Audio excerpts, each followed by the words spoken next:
원가 구성 요소에 대해서 우리가 알아봤죠. 기본적으로 재료비가 있고, 그리고 농업비가 있고, 경비가 있고, 중요한 핵심 요소들이었습니다. 이러한 구성 요소별로 실질적으로 어떻게 계산이 이루어지는지에 대해서 세부적으로 좀 알아보려고 합니다. 그래서 여기에서는 재료비, 특히 우리 레스토랑 사업에서는 식재료가 되겠죠. 주재료인 식재료비를 계산하는 방법에 대해서 먼저 보도록 하겠고요. 두 번째로는 노무비, 즉 인건비 계산하는 방법을 알아보도록 하겠습니다. 그리고 세 번째로는 관련된 경비를 계산하는 것인데요. 특히 여기에서는 경비 중에서는 우리가 감가상각비가 있습니다. 감가상각비는 좀 구체적으로 어떻게 계산하는지 두 가지 방법이 있는데요. 감가상각을 정액으로 하는 방법이 있고 정률로 하는 방법이 있습니다. 그래서 정액법으로 계산할 때는 어떻게 하는지, 또 정률법으로 계산할 때는 어떻게 하는지에 대해서 예를 들어서 계산해보는 그런 내용들을 여기서 정리하도록 하겠습니다. 네. 원가 구성 요소별로 실질적으로 우리가 계산을 하는 그런 내용들을 좀 정리를 하려고 합니다. 자, 먼저 우리가 일반적으로 사용하는 원가 계산서 양식, 특히 제조원가 계산서가 되겠습니다. 제조원가 계산서 양식을 화면으로 띄워보았습니다. 이게 가장 일반적인 포맷입니다. 그리고 실제 우리 레스토랑에서도 제조원가를 계산할 때 바로 이 양식을 가지고 우리가 제조원가를 계산하고 있습니다. 자, 양식을 자세히 보시면요, 크게 세 분류로 지금 나눠져 있는 것을 우리가 볼 수 있습니다. 앞에서 계속 우리가 강조하고 있는 재료비라고 하는 부분이 있고, 그 다음에 노무비, 인건비 부분이 있고, 그 다음 밑에 경비, 이렇게 세 가지가 바로 제조 원가와 관련된 그런 부분이 되겠습니다. 그래서 이 양식을 조금 우리가 풀어서 해석을 해보면요. 자, 제조비 부분에 있어서는 직접 재료비와 간접 재료비가 나눠져 있습니다. 앞에서 우리가 정리했습니다. 자, 노무비도 직접 노무비와 간접 노무비가 정리되어 있습니다. 이대로 우리가 정리를 해가면 됩니다. 세 번째 경비 부분이 되겠습니다. 경비 부분은 여러 가지 항목, 즉 재료비와 노무비에 포함되지 않는 나머지 모든 요소들은 다 경비에다 집어넣어서 우리가 계산한다라고 앞에서 우리가 정리했었죠. 그러다 보니까 여기서 우리가 좀 생각하셔야 될 부분은 경비 항목에는 어떤 항목들이 들어가 있는지를 자세히 좀 보실 필요가 있습니다. 자, 경비 항목에 보면은 전력비, 그 다음에 수도광열비, 운반비, 감가상각비, 수리수선비, 혹시 특허권 사용료가 있으면 그런 특허권 사용료와 관련된 비용, 그 다음에 기술개발비, 또 시험검사비, 지급임차료, 보험료, 복리후생비, 보관비, 외주가공비, 소모품비, 여비교통비, 통신비, 기타 세금과 공과금, 이런 부분들이 바로 경비에 들어가 있다라고 하는 것이죠. 그래서 물론 기업에 따라서는 해당되는 내용도 있을 수 있고 그렇지 않은 내용도 있을 수 있고 또 이거 위에 추가적으로 기타 부분으로 발생되는 그런 부분들이 있을 수 있습니다. 이렇게 우리가 재료와 노무와 경비 부분에 세부적으로 항목별로 이렇게 정리가 되어져 있기 때문에 이 항목에다가 실제 발생된 금액을 집어넣게 되면은 우리가 제조원가 계산서가 완성된다라고 이렇게 보실 수가 있겠습니다. 자, 그래서 우리가 직접적으로 계산하는 방법들에 대해서 하나하나 정리를 좀 해보도록 하겠습니다. 자, 원가 구성 요소에서 첫 번째 재료비가 되겠습니다. 재료비는 우리 음식업 사업과 관련해서 정리를 하도록 하겠습니다. 첫 번째 재료비는 음식 생산을 위해서 구입한 모든 식재료 비용은 다 여기에 들어간다라고 보시면 되겠습니다. 여기서 지금 우리가 강조할 것은 음식 생산을 위해서 구입한 식재료가 되겠습니다. 주로 식품비와 식재료비가 발생될 수 있겠죠. 자, 여기서 한 가지 우리가 좀 제가 음식 생산을 위해서 구입한 재료비다라고 구체적으로 이렇게 말씀을 드렸는데 여기에 함정이 있기 때문에 제가 말씀을 드리는 겁니다.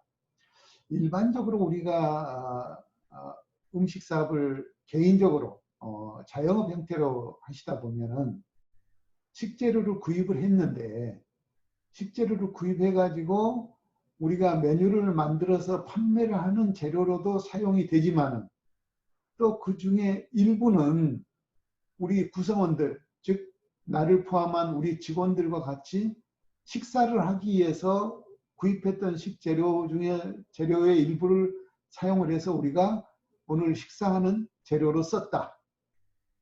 이렇게 되면은 우리가 재료를 구입하기는 구입했는데 음식 생산을 위해서 생산 판매를 하기 위해서 구입한 식재료도 일부 있지만은 그 속에는 또 우리가 우리 내부의 구성원들의 식사 비용으로 식사의 재료로 쓰기 위해서 구입했던 식재료 비용도 포함이 되어 있다라고 보는 것입니다. 이렇게 되면 안 된다라고 하는 것이죠. 그래서 우리가 식재료를 구입을 할 때 음식을 생산해서 판매하기 위한 용도의 식재료 그리고 우리 구성원들의 어떤 복리후생을 위해서 제공되어지는 식재료는 엄격하게 구분을 해야 된다라고 말씀드리는 겁니다. 그래서 음식 생산 판매를 위해서 구입한 식재료는 당연히 식재료비에 포함이 되어야 되는 것이고 우리 구성원들의 복리후생을 위해서 식사 제공을 해주기 위해서 구입한 식재료는 나중에 비에 경비 쪽에 복리후생비에 그 비용이 들어가야 된다고 하는 것이죠. 구분이 돼야 된다고 하는 겁니다. 식재료라고 해서 모두 다 여기에 집어넣는 것은 아니다는 얘기를 다시 한번 말씀드리는 겁니다. 자, 식재료비는 음식 생산을 통해서 판매를 위해서 구입하기 위한 그런 식재료 비용들이 모두 여기에 들어간다. 자, 그래서 기본적으로 원칙은 이런 원칙이 있습니다. 구매 시점에 실제 거래 가격의 금액을 적용을 해야 된다라고 하는 것입니다. 실제 거래 가격입니다. 이 실거래 가격은 상품에 따라서 매일매일 달라질 수가 있습니다. 실거래 가격 기준이기 때문에 어제 구입했던 재료비하고 오늘 구입했던 재료비가 같은 품목이지만 차이가 날 수 있다고 하는 거죠. 그렇기 때문에 실거래 가격이라고 하는 게 중요한 의미를 갖는다라고 보시면 되겠습니다. 구매 시에 사용한 납품서나 또는 영수증에 적힌 그런 실거래 가격을 토대로 계산을 해야 된다. 원칙적으로는 재고가 남지 않고 당일 모두 소비하는 것을 원칙으로 해서 적용한다라고 하는 것입니다. 이러다 보면은 상황에 따라서는 오늘 구입한 식재료가 오늘 다 소진이 되지 않고 재고로 남아있다가 다음날 사용할 수도 있겠습니다. 자, 그렇게 되면은 가격의 변화가 없을 때는 큰 문제가 없지만은 오늘 들어온 가격하고 다음날 들어오는 가격이 차이가 날 때는 벌써 또 문제가 생깁니다. 자, 이런 것들은 이제 나중에 원가 계산하는 원칙이 있는데 거기서 구체적으로 얘기를 하도록 하겠습니다.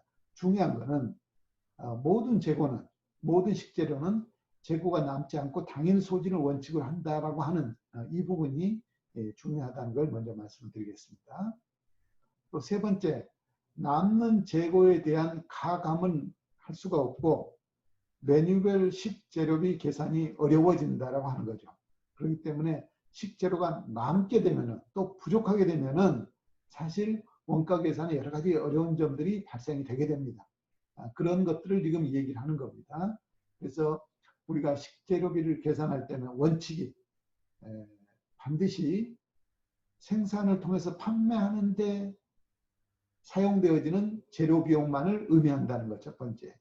그다음 두 번째, 구매 시점에서 발생되는 실제 거래 가격을 원칙으로 한다는 것을 설명을 하고 있습니다. 자, 세 번째로는 음식 생산을 위해서 우리가 조사를 할 때 반드시 재고 조사를 통해서 결과를 가지고 식재료 원가 계산을 한다라고 하는 것입니다. 반드시 재고 조사를 실시한 후에 원가 계산한다라고 하는 거죠. 자, 우리가 기본적으로 재료비 원가 계산은요, 원가 계산의 공식은 구입한 식재료의 소비량, 사용량 곱하기 구입한 단가가 되겠습니다. 그러니까 얼마짜리의 재료를 구입을 해서 오늘 얼마나 사용했느냐가 바로 기본 계산의 원칙인 거죠. 그렇기 때문에 이 계산 근거에 따른다 그러면 오늘 구입한 식재료는 오늘 구입한 가격에 오늘 소비된 양을 곱하는 그런 계산이 이루어지게 되는데, 앞에서 말씀드린 대로 과부족이 생기면 부족한 문제가 발생이 되거나 남는 문제가 발생이 되면 벌써 여기서 차이가 발생이 된다라고 이렇게 볼 수가 있겠습니다. 그렇기 때문에 반드시 재고조사를 실시를 해야 된다고 하는 겁니다. 그래서 오늘 100kg의 재료를 킬로그램당 1,000원씩에 구입을 해서 사용을 했는데, 오늘 영업 종료 후에 재고조사를 해보니까 100kg이 들어왔는데 오늘 90kg만 사용을 하고 10kg이 남았다.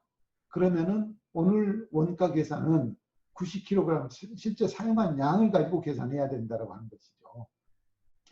자, 보통 재고조사는 월말 단위로 행해지는 게 기본입니다. 대부분은 월말 단위로 이렇게 하고 있습니다. 하지만은 이거는 반드시 월말 단위로 해야 된다는 건 아니고, 상황에 따라서는 일 단위로도 우리가 원가 계산을 할 수가 있습니다. 매일매일 원가 계산을 통해서 그날 원가를 관리하는 방법도 있을 수 있고요. 원가 계산하는 주기는 주 단위로도 할 수 있고, 보름 단위로도 할 수 있고, 월 단위로도 할 수 있고, 편리성에 따라서 체계적인 관리가 진행될 수 있는 방식으로 우리가 재고조사를 하면 되겠습니다. 또 우리가 식재료 원가 계산할 때 있어서는 반드시 표준 레시피를 이용해야 된다라고 하는 것이죠. 원가 계산을 하려면은 기본적으로 표준 레시피가 있어야 됩니다. 그래서 우리가 뭐 양목표라고도 이렇게 얘기를 하죠. 반드시 레시피를 만들어야 된다는 거죠. 그래서 이 메뉴를 만들 때 어떤 재료들이 사용이 되고 있고, 또 그 재료를 사용할 때 얼마의 양을 투입을 해야 되고, 어느 정도의 양을 투입을 해야 되고, 그 재료를 사용할 때 단가가 얼마 정도의 단가의 재료를 사용하는지를 가지고 반드시 원가를 산출할 수 있게끔 이렇게 만들어져 있어야 된다. 기본적으로 우리가 원가를 계산할 때 표준 레시피가 없으면은 원가 계산 자체를 할 수가 없습니다. 반드시 표준 레시피를 만들어서 이 레시피를 가지고 원가 계산을 할 수 있어야 된다고 하는 거죠. 표준 레시피 단가를 이용해서 식재료비를 계산을 하는 것이고요. 또 메뉴별로 식재료비를 산출을 할 수가 있습니다. 이 레시피가 있으면은요. 또 전산 프로그램을 사용을 할 때 이 전산 프로그램에다가 표준 레시피를 입력을 해 놓으면은 입력된 기준에 따라서 1인분 분량으로 이렇게 한 사람 분량으로 원가 산출이 이루어지기 때문에 매우 편리하게 우리가 원가 관리를 할 수 있다라고 이렇게 볼 수가 있겠습니다. 그리고 네 번째로는 식재료 소비량을 계산을 한다라고 하는 거죠. 우리가 식재료 소비량을 하는 데 있어서는 측정하는 데 있어서는 크게 세 가지 방법을 씁니다. 계속 기록법이 있고, 재고조사법이 있고, 당일 식재료 소비량을 산출하는 이런 방법이 있겠습니다. 계속 기록법이라고 하는 것은 재료를 종류별로 분류를 해서 각 재료가 들어오고 나갈 때마다 구입, 출고, 재고량을 계속 기록하면서 재료 소비량을 계산하는 그런 방식이 되겠습니다. 재고조사법이라고 하는 것은 기말이나 또는 일정 시점에 재료의 재고량을 조사해서 계산하는 방식이 되겠고요. 또 단기 식재료 소비량 방식이라고 하는 것은 월 초의 재고량 남아있는 거죠. 플러스 현재까지 구입량의 월말 재고량을 뺀 이렇게 되면은 기간 동안에 실제 식재료가 소비된 양이 계산될 수 있겠죠. 이렇게 계산하는 방법들이 있겠습니다. 원가 구성 요소 계산 두 번째로 인건비 부분이 되겠습니다. 인건비는 제품 생산을 위해서 소비되는 노동력의 가치라고 우리가 이렇게 정의를 내려볼 수가 있겠습니다.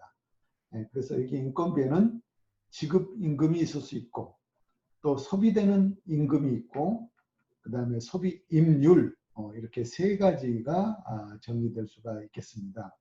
지급 임금에 대해서 정리를 하도록 하겠습니다. 지급 임금은 기업이 노동력을 제공한 그런 종업원에게 지급하는 그런 급여가 되겠습니다. 여기에는 임금, 또 급료, 작급, 종업원들에 대한 상여 수당 등을 합한 것인데요. 지급 임금은 기본임금 플러스 활증임금에다가 각종 수당을 합한 그런 비용입니다.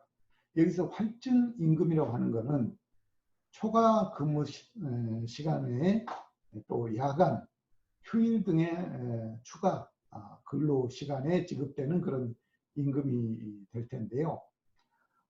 시간급인 경우와 성과급인 경우 우리가 둘로 나눠서 볼 수가 있겠습니다. 시간급에 대한 기본임금은 작업 시간 수에다가 작업 1인당 임률을 곱한 게 바로 기본임금이 되겠고요.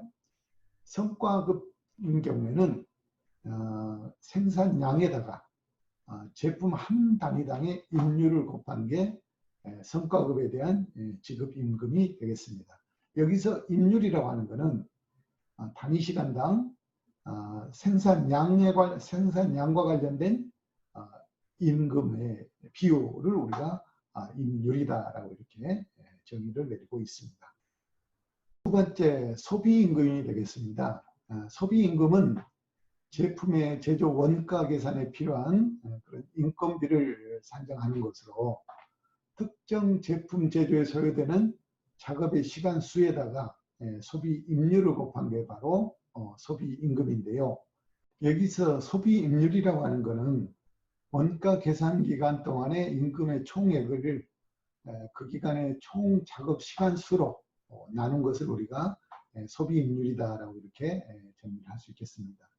자, 임률에는 소비임률과 더불어서 개별임률, 평균임률이 있는데요. 개별임률 같은 경우는 작업자 개인에 대해서 지급임률을 기초 산정하기 위한 그런 데이터고요. 평균임률이라고 하는 것은 생산에 참여한 각 작업자의 개별 임률의 평균을 우리가 평균임률이다라고 이렇게 얘기할 수가 있겠습니다. 원가 구성 요소별 세 번째, 경비에 대해서 정리를 하도록 하죠. 경비는 제품의 제조를 위해서 소비되는 원가 중에서 재료비와 노무비를 제외한 모든 원가 요소들이 바로 여기에 해당된다라고 볼 수가 있겠습니다. 그래서 경비에는 크게 세 가지, 지급 경비가 있고 월할 경비가 있고 측정 경비가 있습니다. 자, 그러면 하나하나 보실까요? 지급 경비라고 하는 것은 여비 교통비, 또 보관료, 접대비, 운임비, 수선비, 통신비 등 실제 지급액 또는 지급 청구액이 있을 때 계산되는 그런 경비가 되겠습니다. 실지급 경비라고 하는 게 중요합니다. 월할 경비라고 하는 것은 감가상각비, 지급임차료, 조세공과금, 또 특허권 사용료, 보험료 등이 여기에 해당된다고 볼 수 있겠는데요. 원가 계산이 발생하는 경비를 월별로 분할해서 계산하는 그런 경비가 되겠습니다.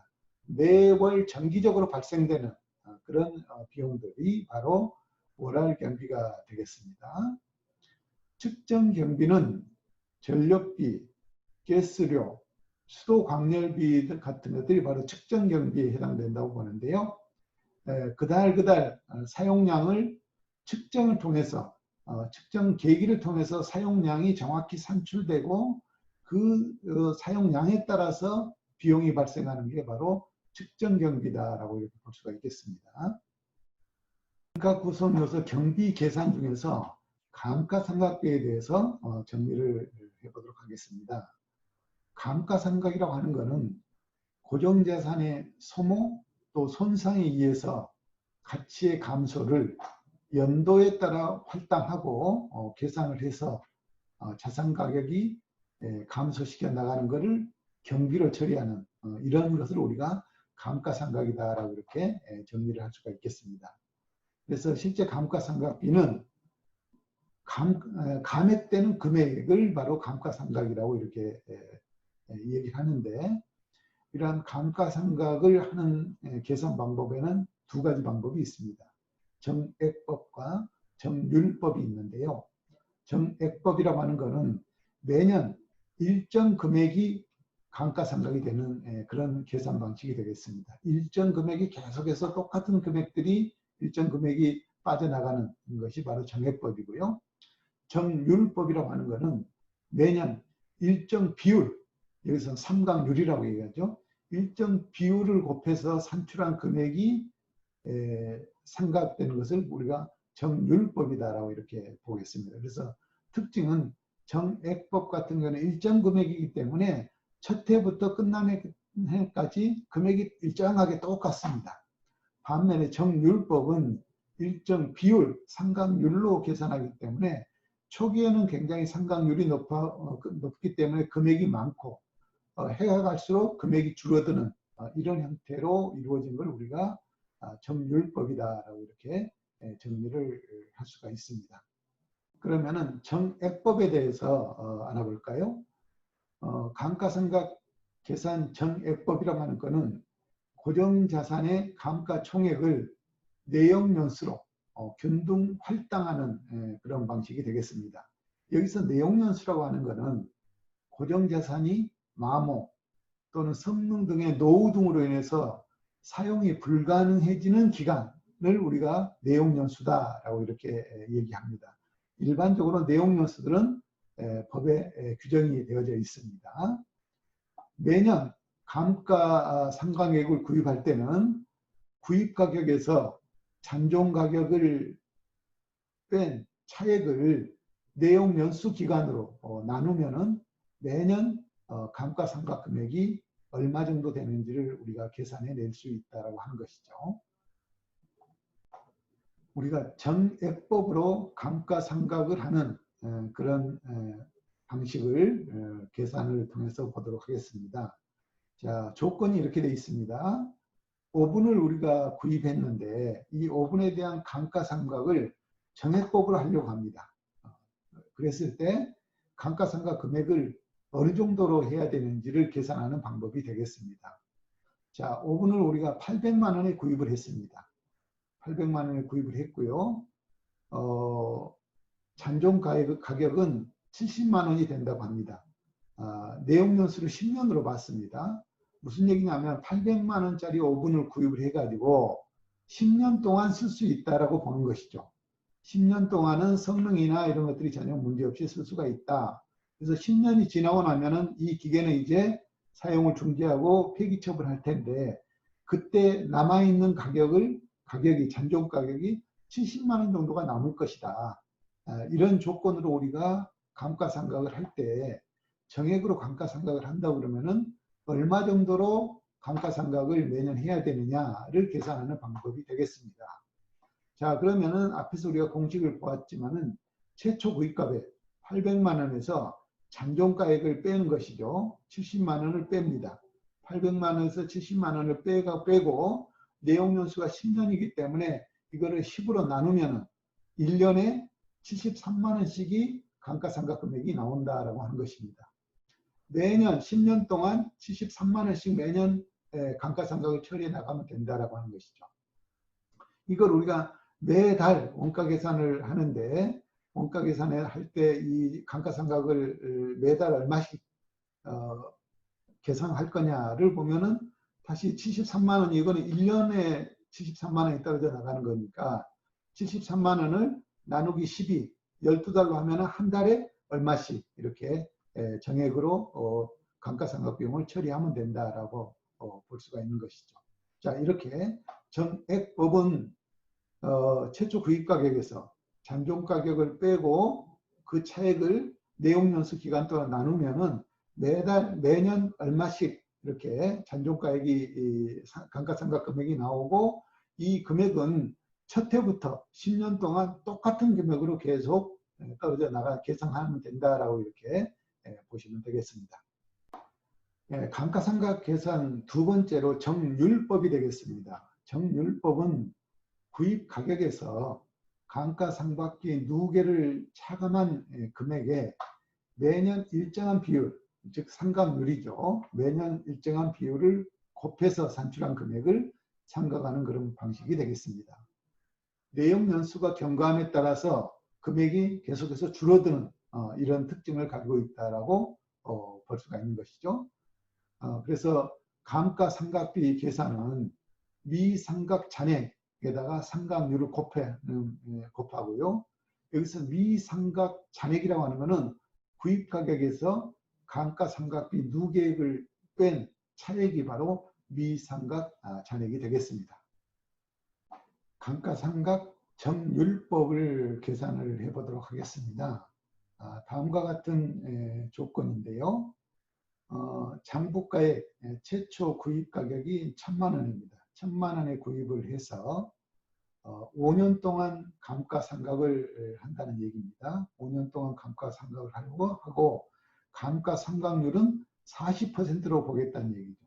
40%로 보면은 연도별로 얼마 정도의 감가상각을 해야 되는지를 지금 계산하는 그런 내용이 되겠습니다.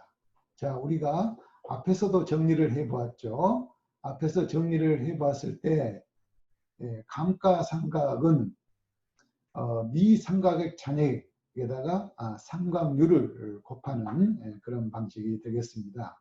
자, 그래서 1년차, 최초 1년차에는 장부가액 1,000만 원, 구입한 1,000만 원 중에 1,000만 원을 감가상각률을 40%로 하기 때문에 1,000만 원에 대한 40%, 즉 400만 원이 되겠습니다. 첫 해에는 400만 원이 감가상각이 된다는 거죠. 1년에. 자, 그래서 1년 첫 해 400만 원이 떨어져 나가고 나면 그 다음에는 이제 얼마나 합니까? 1,000만 원에서 400만 원이 빠진 2년 차에는 이제 600만 원을 가지고 감가상각을 또 40%를 해 나가는 겁니다. 그러면은 600만 원을 가지고 감가상각하면 2년 차에는 240만 원이 감가상각이 이루어지는 거죠. 240만 원이. 자, 3년 차에는 600만 원에서 240만 원이 빠져나간 360만 원으로 또 40% 감가상각이 해 나갑니다. 자, 이렇게 되기 때문에 초반에는 감가상각 금액이 매우 커집니다. 커지는데 가면 갈수록, 해가 갈수록 감가상각 금액은 매우 떨어진다는 거죠. 실제 5년 차 때 가서 보면은 1년에 51만 8천 원 정도. 첫 해 400만 원의 감가상각이 되던 금액이 5년 차 끝날 때쯤 시점에는 50만 원대로 감가상각 금액이 떨어지는 이런 차이가 있을 수 있습니다. 그렇게 해서 1년 차부터 5년 차까지 전체 감가상각을 해보니까 총 누계 금액이, 감가상각한 누계 금액이 922만 원 정도가 감가상각이 이루어졌다는 거죠. 그래서 미상각액 잔액은 최초 구입 가격에서 감가상각 누계액을 빼면은 실질적으로 77만 7천 원 정도가 잔액으로 남고 폐기되는 이런 내용이 되겠습니다. 자, 이렇게 우리가 앞에서 정액법과 정률법으로 봤는데, 정액법은 매년 첫 해부터 끝날 때까지 일정한 금액으로 빠져나가게 됩니다. 반면에 정률법은 초반기에는 굉장히 많은 금액이 떨어져 나가고 하반기로 뒤로 가면 갈수록 감가 금액이 적어지는 이런 특징을 가지고 있습니다. 그래서 우리가 손익 계산을 할 때 기업의 수익성과 관련되어서 감가상각을 얼마나 하느냐가 매우 중요한데 어떤 방법으로 정율법으로 감가상각을 하느냐 정액법으로 감가상각을 하느냐에 따라서 결과치가 매우 달라진다. 그래서 현재는 이게 정율법으로 감가상각을 할 때 초반에 정액법으로 감가상각을 했으면은 끝날 때까지 정액법으로 하라. 또 초기에 정율법을 썼으면은 감가상각 종료되는 시점까지도 정율법으로 해라. 이렇게 이제는 규제를 가하는 이런 지금 내용인 것이죠. 이렇게 감가상각은 매우 수익성에 있어서 절대적 영향을 미치는 그러한 비용 처리 방식이다라고 보실 수 있겠습니다.